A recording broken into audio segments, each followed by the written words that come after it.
doit être prouvé. Et je peux vous dire aussi, lorsque, vous savez, dans notre communauté, notamment dans notre nation, donc cela se passe comme ça. La plupart du temps, c'est l'homme qui demande la femme en mariage dans notre communauté, car en tant qu'haïtien, je parle en tant qu'haïtien, bien entendu. Mais la femme aussi peut demander l'homme en mariage, on est d'accord? Mais lorsque la femme demande l'homme, oui, bien sûr, c'est dans notre communauté, donc c'est très difficile, mais c'est pas, ça peut se faire aussi, on est d'accord? Donc, et vous savez, le mariage, lorsqu'un homme demande une femme en mariage, c'est déjà un geste d'amour, on est d'accord? Mais l'amour doit être approfondi après, on est d'accord?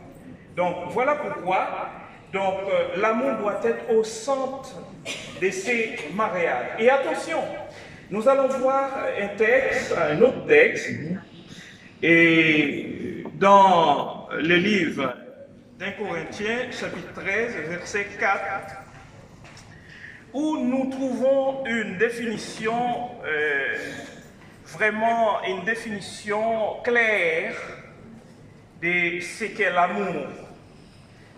Verset 13, 4 à 8.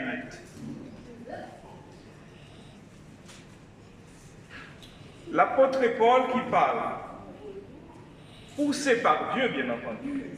L'amour est patient, il est plein de bonté. L'amour n'est point envieux, l'amour ne se vante point.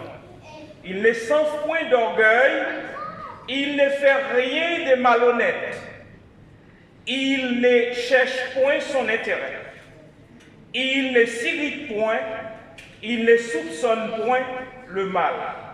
C'est ça l'amour. Il ne se réjouit point de l'injustice, mais il se réjouit de la vérité. Il excuse tout, il croit tout, il espère tout, il supporte tout. C'est ça l'amour. Vous voyez, un bel discours. Un très beau discours sur l'amour. Vous comprenez? L'amour est patient. Quand on aime, eh bien, il faut être patient. Et comme vous le savez, il ne peut y avoir la réussite sans la patience. Pour que nous puissions, eh bien, donc entreprendre un ensemble de choses, parce que n'oubliez pas, vous avez encore des enfants, vous n'avez pas encore d'enfants. Vous avez un enfant? D'accord.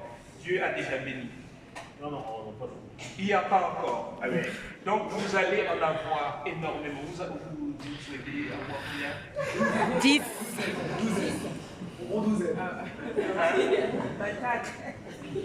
10 souhaitez en avoir. Très bien. Moi, je vous dis une chose.